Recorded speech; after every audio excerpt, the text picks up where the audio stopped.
আসসালামু আলাইকুম রাহমাতুল্লাহ।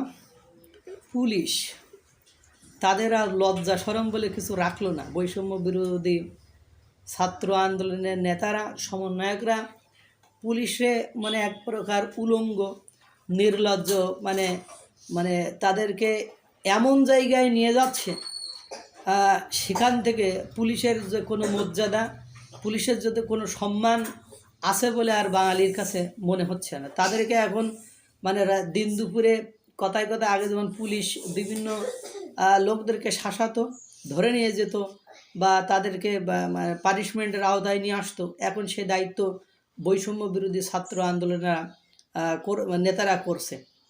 আপনারা জানেন, গাজীপুরে মেয়র জাহাঙ্গীর নানক, তার বাড়িতে আমরা যখন সার্চ করা হয় তখন সেখানে আমরা ভিডিওতে দেখলাম পুলিশ দূরে দাঁড়ায় ভিডিও করতেছে, আর এই ছাত্র সমন্বয়করা এরা গেট ভেঙে ভেতরে ঢুকছে।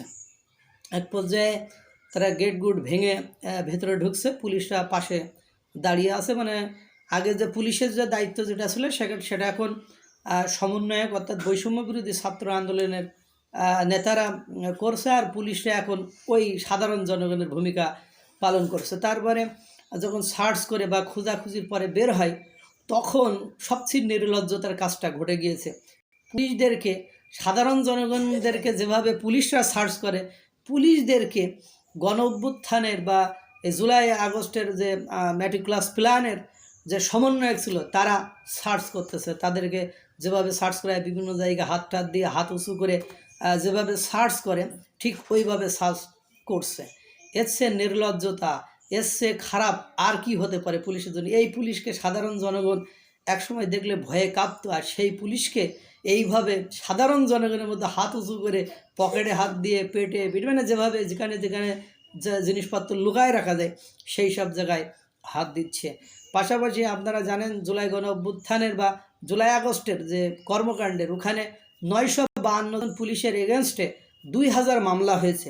যে এখন কথা হলো, এই যে পুলিশগুলো যে মেরে ফেললো, যে পুলিশগুলোকে হত্যা করা হলো, তার কারণে কিন্তু কোনো বিচার হয়নি। যেমন সিরাজগঞ্জে যে যারা থানাতে ছিল, ওরা তো থানা আক্রমণ করে পুরো থানা জ্বালিয়ে দিয়েছে, সেখানে 12-13 জন পুলিশ স্পট ডেড, জায়গায় মারা গিয়েছে। কালকে খেলাফত মজলিস নামে এক ইসলামী সংগঠনের এক নেতা দেখলাম আপনার বক্তব্য দেওয়ার সময় বলছে, আমরাই তো পুলিশদেরকে হত্যা করেছিলাম। তো এগুলো পুলিশের চাকরি যে পুলিশ কেন করেছে, পুলিশ যে আসলে পুলিশ আছে না পুলিশ বানাই ফেলছে তাদেরকে, এটা বোঝা বড় দুষ্কার। আল্লাহ তাআলা সকলকে ভালো রাখুক, সুস্থ রাখুক। আসসালামু আলাইকুম ওয়া রাহমাতুল্লাহ।